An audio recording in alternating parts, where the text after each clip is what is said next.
Fala, meus amigos e amigas! Nesta aula aprenderemos um pouco mais sobre o princípio da vedação ao confisco. Esse princípio está localizado no artigo 150, inciso 4º da Constituição Federal. Peguem suas constituições e vamos ler. Sem prejuízo de outras garantias asseguradas ao contribuinte, é vedado à União, aos Estados, ao Distrito Federal e aos municípios utilizar tributo com efeito de confisco.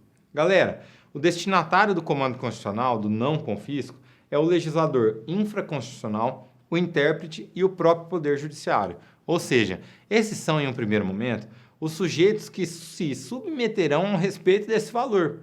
Existirá o denominado efeito de confisco quando se exige algum tributo de forma excessiva ou antieconômica, acarretando uma privação patrimonial e esgotando-se a riqueza tributável do sujeito passivo da relação jurídico-tributária, ou seja, o contribuinte.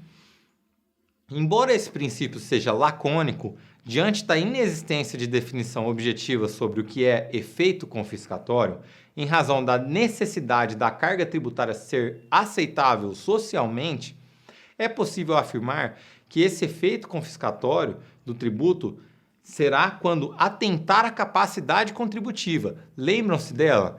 Em verdade, pessoal, o que baliza a aplicação desse princípio são outros institutos que guardam pertinência ao tema, como a isonomia tributária, a capacidade contributiva, a razoabilidade, a proporcionalidade, o direito de propriedade e outros. Viram a complexidade desse tema?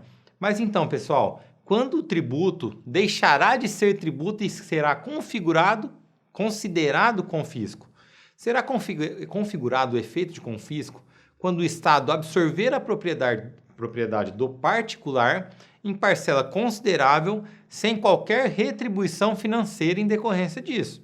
De outro lado, a tributação, a arrecadação, que é pautada no interesse público, autoriza a tomada da propriedade do particular por esse meio, mas, por outro lado, o contribuinte tem certa contrapartida.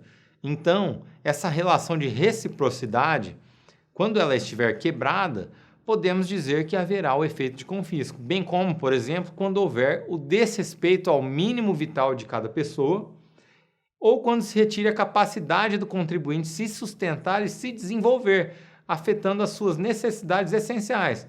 Professor, e quanto às multas? É aplicável a vedação ao confisco? Esse princípio é aplicável? Tecnicamente, pessoal, a multa não é um tributo, pois decorre de um ato ilícito, certo? Não estaria marcada, portanto, no conceito de tributo, mas ainda assim é uma prestação pecuniária compulsória instituída por lei e cobrada mediante atividade administrativa plenamente vinculada. E tem o condão de desestimular os comportamentos ilícitos, agredindo o patrimônio do contribuinte. Por isso, é natural que sejam aplicadas multas pesadas a certos contribuintes, tendo em vista a essência da prestação relacionada ao tributo, que nos remete aos interesses da coletividade. Ainda assim, a aplicação de qualquer multa irá ao encontro dos limites impostos pelo princípio da proporcionalidade. E nesse próprio sentido, o STF entende, já que tem diversas decisões de minoração de multas sobre fundamento de desproporcionalidade e confiscatoriedade da medida, que é possível sim a aplicação deste princípio. Agradeço a atenção de todos vocês e aguardo-os na próxima aula. Até mais, galera!